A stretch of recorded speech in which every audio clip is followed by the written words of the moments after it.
Hello students, once again welcome back to your one and only most trusted Gyanjyoti coaching centre. তো students আবারও চলে এলাম তোমাদের সামনে।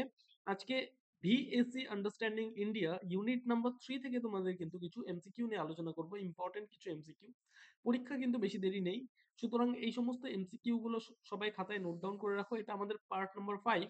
এর আগে তোমরা দেখেছো নীতিশ স্যার তোমাদের পার্ট নাম্বার 1 থেকে 4 পর্যন্ত তোমাদের সাথে ডিসকাস করেছিলেন, ঠিক আছে? সেই ভিডিওস গুলো যদি তোমরা না দেখে থাকো আমাদের এই ইউটিউব চ্যানেলে কিন্তু দেওয়া আছে, গিয়ে কিন্তু দেখতে পারো, ঠিক আছে?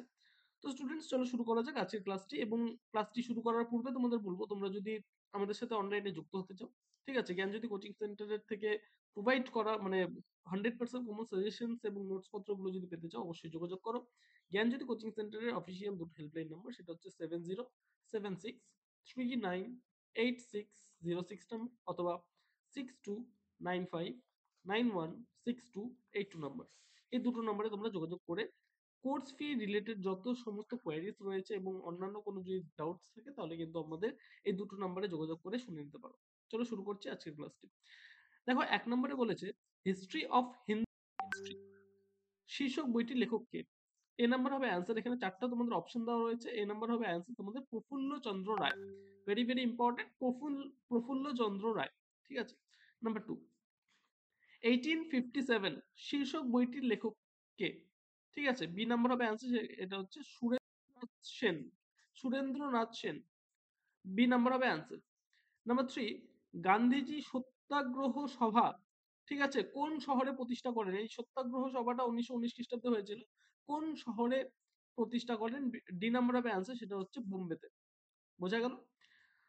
এবার দেখো 4 নাম্বার যে কোয়েশ্চেনটা আছে, ইম্পর্টেন্ট একটা কোয়েশ্চেন।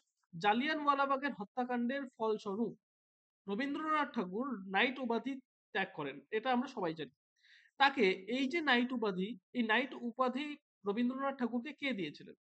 ডি নাম্বার হবে অ্যান্সার, সেটা হচ্ছে রাজা পঞ্চম জর্জ, ঠিক আছে। চলো নাম্বার 5, গান্ধী আরউইন চুক্তি সংগঠিত হয় কত খ্রিস্টাব্দে? এ নাম্বার হবে অ্যান্সার 1931 সালের 5ই মার্চ, ঠিক আছে, 5 মার্চ 1931 সাল।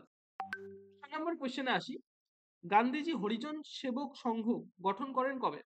এ নাম্বার হবে অ্যান্সার, সেটা হচ্ছে 1932 সালে। 7 নম্বর question, the quit India movement শীর্ষক বইটির লেখক কে ছিলেন? দ্য কোয়াইট ইন্ডিয়া মুভমেন্ট শীর্ষক বইটির লেখক কে ছিলেন? সেটা হচ্ছে অরুণ চন্দ্র ভুইয়া, ঠিক আছে। কোয়াইট ইন্ডিয়া মুভমেন্ট, অরুণ ভুইয়া, মনে রাখবে সবাই। নাম্বার 8, ইন্ডিয়ান ন্যাশনাল আর্মি অথবা আমরা যেটাকে শর্ট ফর্মে বলি আইএনএ, এটি গঠিত হয় কোথায়? Very very important, Indian national army অথবা আইএনএ গঠিত হয় কোথায়? ডি নাম্বার হবে অ্যান্সার, সেটা হচ্ছে সিঙ্গাপুর। সিঙ্গাপুরে গঠিত হয়েছিল আইএনএ। নাম্বার 9, আন্দামান নিকোবর দ্বীপপুঞ্জের নাম শহীদ ও স্বরাজ দ্বীপ রাখেন কে? আন্দামান ও নিকোবর দ্বীপপুঞ্জের নাম শহীদ ও স্বরাজ দ্বীপ রাখেন কে? এ নাম্বার হবে অ্যান্সার, সেটা হচ্ছে সুভাষচন্দ্র বোস, ঠিক আছে, সুভাষচন্দ্র বসু। এবং লাস্ট কোয়েশ্চেন আমাদের আজকের এই পার্টে, পার্ট নাম্বার 5, যেটা আমি তোমাদের সঙ্গে আলোচনা করছি আর কি, এই পার্ট নাম্বার 5 এর আজকে এটা হচ্ছে লাস্ট কোয়েশ্চেন, ঠিক আছে, 10 নম্বর। সুভাষচন্দ্র বসুকে কলেজ থেকে বহিষ্কার করা হয়, কোন কলেজ থেকে বহিষ্কার করা হয়? বি নাম্বার হবে অ্যান্সার, সেটা হচ্ছে কলেজ থেকে কিন্তু সুভাষচন্দ্র বোসকে সেখান থেকে বহিষ্কার করা হয়, ঠিক আছে। তো স্টুডেন্টস এই ছিল আমাদের 10টা কোয়েশ্চেন আজকের, ঠিক আছে। এই 10টা কোয়েশ্চেন নিয়ে কিন্তু তোমাদের সাথে বিস্তারিত আলোচনা করলাম।